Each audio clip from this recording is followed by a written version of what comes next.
Right, welcome student. This is interesting time these days, very unpredictable. In the last few months, we have seen some major shifts in the world, be it political, economic, social, geopolitical. There's some major shift going on. What this show us is basically change is the most consistent thing in life, and everyone is experiencing it, the young and the old, regardless of where you are located around the world. Everyone is experiencing this change, whether you're living in the village or in the city. Everyone is experiencing the change. The difference between us is basically our response. What is our response? And as we can see these days, the experience the change that we're experiencing demand flexibility from each and every person, demands resilience from each and every person, regardless of your age, regardless of your skin color, regardless of your cultural background, and demands some certain degree of focus, and most importantly, for each and every one of us to be very clear in terms of our purpose, from the bigger picture to the small picture in terms of why do you exist, and so on and so forth. And purpose in terms of even the class that we are doing, this is Sociology of Development. So what is the purpose of the class? So that is why it's very important today. I would like to recap what this class is all about, the Sociology of Development, and to remind us that the core of the class is basically development, the sociology of it, its definitions, its meanings, what is it, what is development, how do we measure development, who makes it work, meaning who are the actors of development, who are the most important actors. Is it the market, is it the state, or basically the government in this case? Or how about the role of policies? How about technologies and science? How about multinational corporations? How about the people, the communities that we seem to decide or think that communities or people are the benefits of development? Do they really benefit from development? Or is development only about progress? Can development create untoward situations like poverty and so on and so forth? So these are the things that we try to address in this class. Why, despite development, poverty is still around, and we still continue to find solution to poverty, or new notion of poverty emerge, like information poverty, inequality of digital access to digital technology. Can that lead to new form of poverty? So we try to make sense of development, and in this class in Sociology of Development, we make sense of development through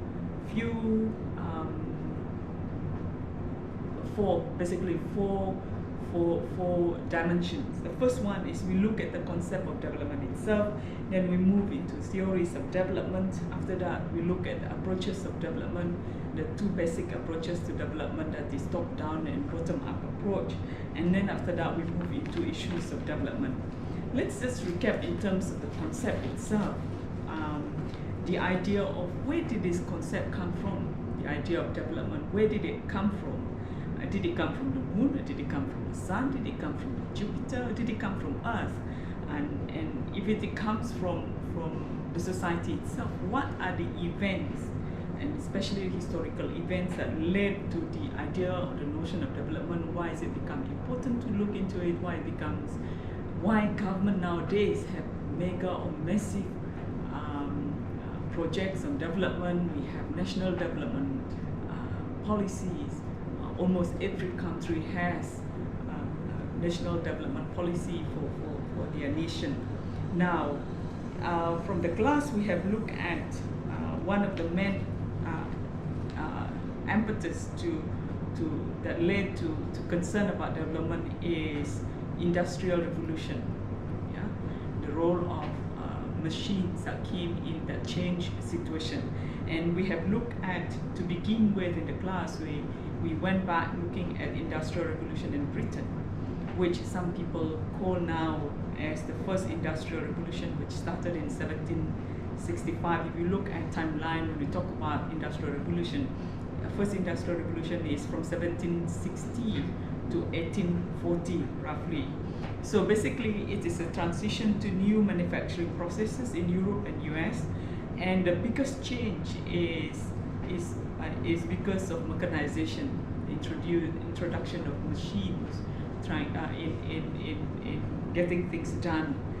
For instance, even in agrarian revolution, that caused the way people plant and how machines or new techniques are used or introduced to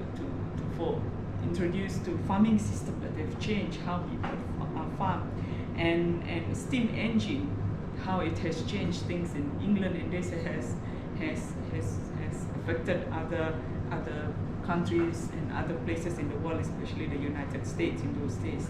Now, this has led to the second industrial revolution, which is started in 1870, with the massive technological advancements in energy. In the field of industries, new source of energy was found: electricity, gas, and oil. That has changed things so much, and the demand on steel, new methods of communication, the introduction of telegraph and telephone, and this has changed the way people communicate, how information is being passed from one place to another, from one person to another. The inventions of automobile and the plane itself, and this has changed how people travel, quickened the way people travel up to today, right? And the third industrial revolution, which started in 1969, yeah, this is the emergence of another source of energy, that is nuclear energy itself, and this has led to the rise of electronics, telecommunications, and computers. Yeah. Open doors to space expedition, research, yes, research space, in the emergence of biotechnology. Yeah. So this has led to, in the world of industries, two major inventions: the programmable logic controllers, the PLCs, and robots, the introduction of all this, leading to high level of automation in industries. So this is what we call the third industrial revolution. Yeah. So the rise of electronics, telecommunication, and computers. So, and this led to what they call the fourth industrial revolution, which is the now. So some people say, no, there is a big debate whether we are in the fourth industrial revolution. But the main argument is basically saying that we are experiencing the fourth industrial revolution, which demands digital skills from us, societies. This is basically because of the internet. The internet now is affecting every facet of our life. Every day of our lives is being affected by the internet. So this has led to a new understanding of the world, what we call the virtual world, the reality worlds. So people are experiencing or living in two different worlds, the real world and the virtual worlds. Yeah. So and the internet allow the bending of the laws of physics, and so this is basically the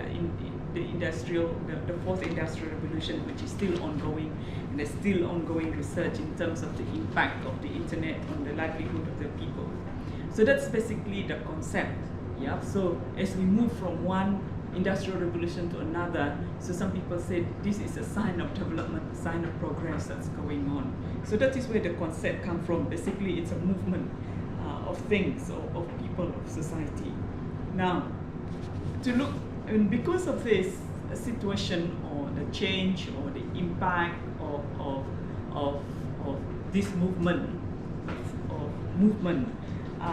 so theories have been developed trying to understand, trying to make sense of development, or how can we be in control, how we can and assess the impact of this movement, of this change. So the first theories we have touched in the class, we began with classical theories, because then they're trying to make sense of all the change, the impact of mechanization, the impact of new technology coming in. How do we make sense? What is it that is making things possible? Things are changing. So the first guy that we looked at was Adam Smith and his notion of the invisible hand of the market, leading to free market. He said it is the invisible hand of the market, commerce that is emerging in England, and a new form of commerce that has arose because of new technology and mechanization, new ways of doing things has emerged. So free market, he said, is become so important. Basically, why is it free? Because he said, hands off by the government. The government should not play too much role in economic development.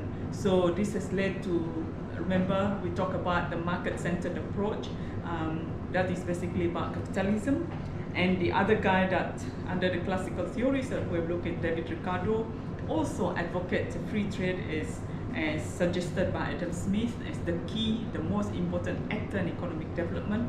And also he talks about relative advantage. And please refer to your notes to understand, to remind yourself what is relative advantage, what is free trade. And then another key person that we have looked at is John Maynard Keynes. He emerged to contest the idea of market-centered approach. Why is that? This is as a result, seen in the class, as a result of the first financial crisis and the Great Depression in the US. And basically Maynard was saying, no, you see, market cannot sort out. We cannot just fully trust the market. We need the government to come and intervene and regulate the markets. So this has led to what we call the economic growth theory and economic growth theory. And he suggests that the real key to economic development, he said, is real investment. That is key to economic growth, and that he said can be done, or can the key person to real, or the key entity to lead to this real investment is the government itself.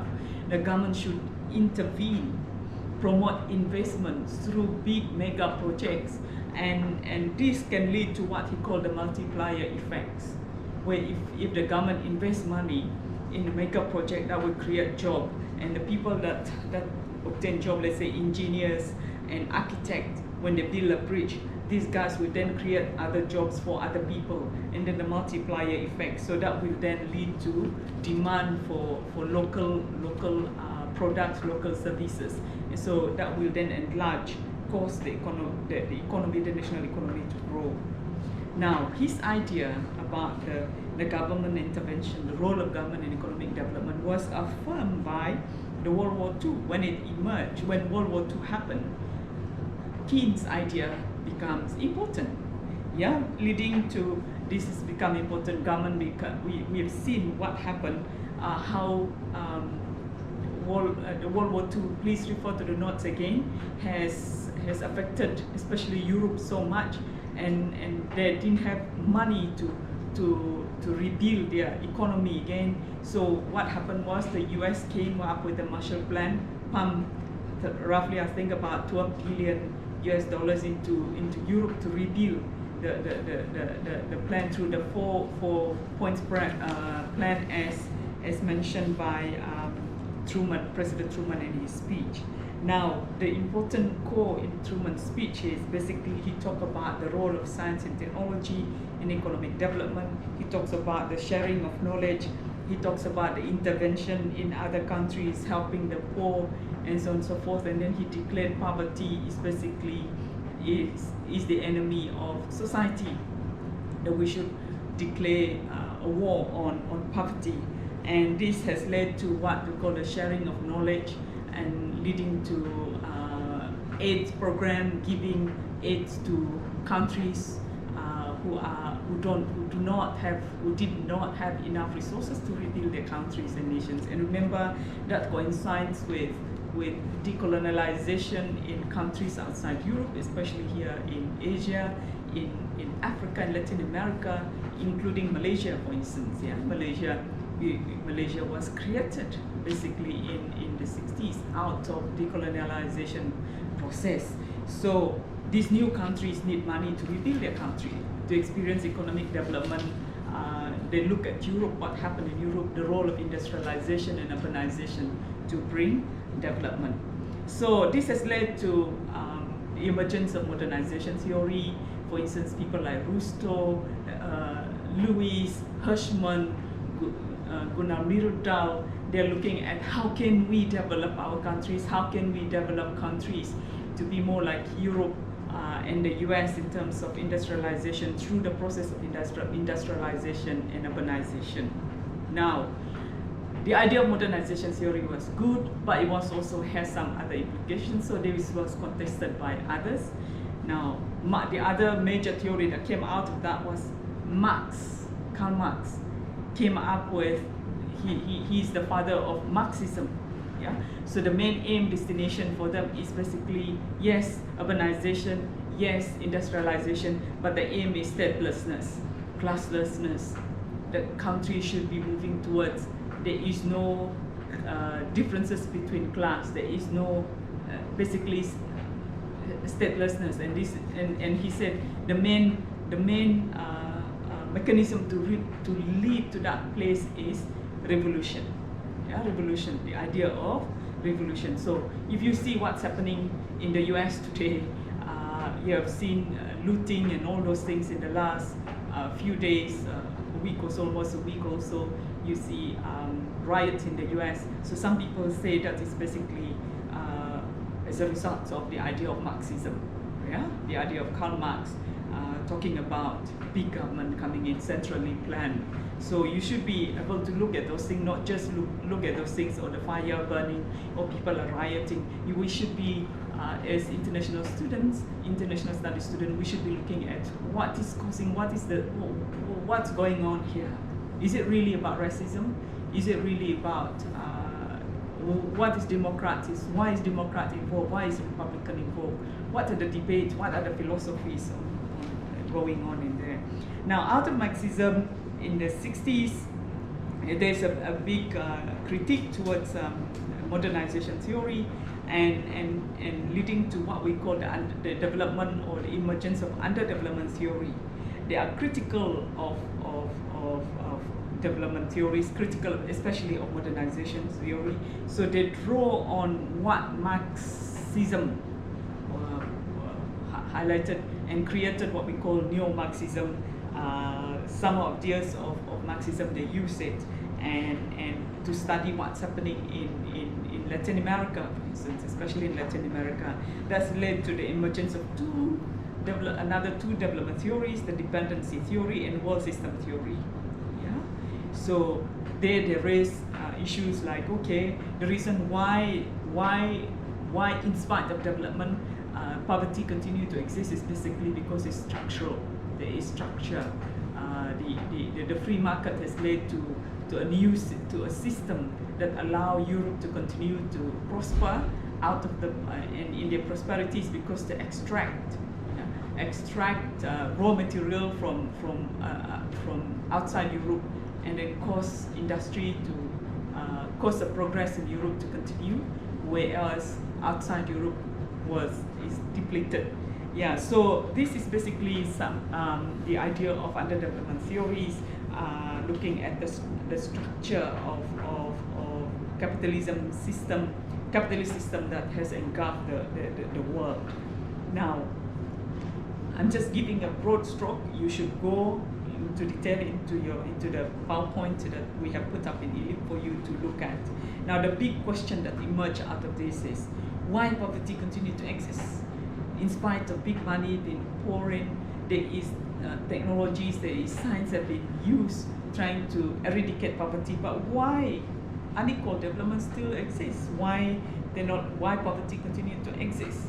And this has led to many questions. And one of the biggest, one of the leading person that have led to this debate is McNamara himself, who was the president of World Bank, and he said the missing link is the people themselves. We talk about development. When we talk about development, we focus on the policy, we focus on the government, we focus on the technology, we focus on the market. But where is the people? Yeah, where is the people? So this has led to the question of where do we place the people? Are the people just going to be recipients? Are the people without emotion? Are the people devoid of ability to think and decide for themselves? So this has questioned what we call the top-down approach to development, leading to say, let's position the people in the center of development. So that has led to what we call people-centered approach to development. Look at the people themselves, yeah? And not just to look at them, but get them to participate in the decisions about their own life. What sort of development do they want?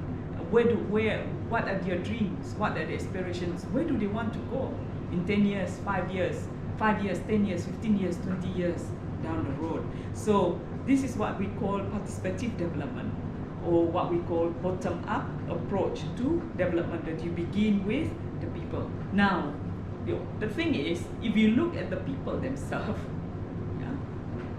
the people are not just homogeneous. It is not one culture. We begin with men and women. There are differences between men and women. Men and women, they participate differently in development. They look at development differently. The impact of development on men and women are not the same. And we look at age, the old and young. Yeah? When every time we roll out a policy, there are different implications of development policy of different people, depending on their age. And their locations, their geography locations, south and north, rural and urban. Yeah? Tepi sungai, di atas gunung, and all those things, they have different implications. Development has different implications. And different culture, different background. Not everyone, people have different religious values or religious pegangan agama yang berbeza. Ya, nilai-nilai yang berbeza, norma-norma yang berbeza. So culture becomes important. There is minority groups even in a country, though we have national economic policy. There are big groups, there are small groups in terms of numbers. These have implication on their political position, whether they have voices, because small numbers, big numbers, these are also very important, minority groups and majority group. And the other one is not everyone has the same needs, different needs. Yeah? And then also people have different gifts and talents. So this has led to different under participative development, people-centered approach. We have seen some of these different approaches, from basic needs approach to ethno-development approach that tackle the idea of ethnic background and culture. And then we look at human development approach that talks about freedom as freedom as development. In terms, it talks about, freedom means it's not about political freedom, but development should bring freedom so that people can have a choice in terms of they can choose how to liberate the gifts and the talents that they have to fulfill their function, their potentials in society. And so basic needs approach also has emerged, looking at development should tackle some of the basic needs in communities. So this is what we call bottom-up approach. So that is basically where we stop before the MCO in terms of our class. So to continue, I put up a video looking at one good example of participative development approach among the orang asli, which we have initiated under Telecenter program among orang asli. But if you study the video itself, it's not just about participative development. You can see the notion of ethno-development comes in, the basic needs approach comes in. We also look at looking at human development approach, that we want to create opportunities through the technology so that talents and gifts among the orang asli can be expressed through the programs that we have created. So that is basically where we are. And in the next few weeks, we're going to be looking at development from different issues of development. Next week we'll be looking at how can we look at development from what we have just, or what we are going through right now, the COVID-19 pandemic. Is that a development issue, right? So then after that we move into poverty and development, gender and development, and after that environmental and development, and then digital technology and development. All right, so I hope you guys are safe and enjoy your class.